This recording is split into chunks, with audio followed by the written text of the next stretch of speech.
একবার এক গ্রামের কোণে একটি পুরনো পরিত্যক্ত প্রাসাদ দাঁড়িয়েছিল। লোকজন বলতো সেখানে এক ভুতুড়ে আত্মা বাস করে, যার নাম ছিল সীতারাম। সীতারাম ছিল এক সময়ে সেই প্রাসাদের মালিক, কিন্তু এক দুঃখজনক ঘটনা তার জীবনের শেষে পরিণত করেছিল তাকে এক ভূতে রূপে। কিন্তু গল্পটি শুরু হয়েছিল আরও অনেক আগে।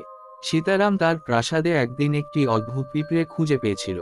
এই পিঁপড়ে মন্দ শক্তির প্রতীক ছিল এবং এর উপস্থিতি প্রাসাদের সুখ শান্তির একেবারে বিপরীত ছিল। সীতারাম যখন বুঝতে পারে যে প্রাসাদের শান্তি বিপন্ন, সে পিঁপড়েকে অপসারণ করতে চেষ্টা করে, কিন্তু পিঁপড়ে প্রাসাদের মধ্যে এক ভয়ানক অশান্তির সৃষ্টি করে। একদিন রাতে সীতারাম গভীর ঘুমে ছিল।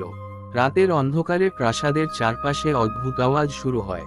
সীতারাম ঘুম থেকে উঠে দেখেন প্রাসাদের সব জায়গায় অদ্ভুত চিহ্ন এবং পিঁপড়ের হিমশীতল অদ্ভুত উপস্থিতি।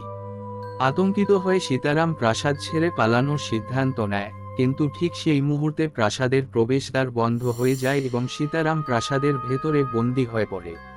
3 দিন পর গ্রামের লোকেরা প্রাসাদের কাছ দিয়ে যাওয়ার সময় অদ্ভুত আওয়াজ এবং বাতাসে এক অদ্ভুত সুবাস অনুভব করে।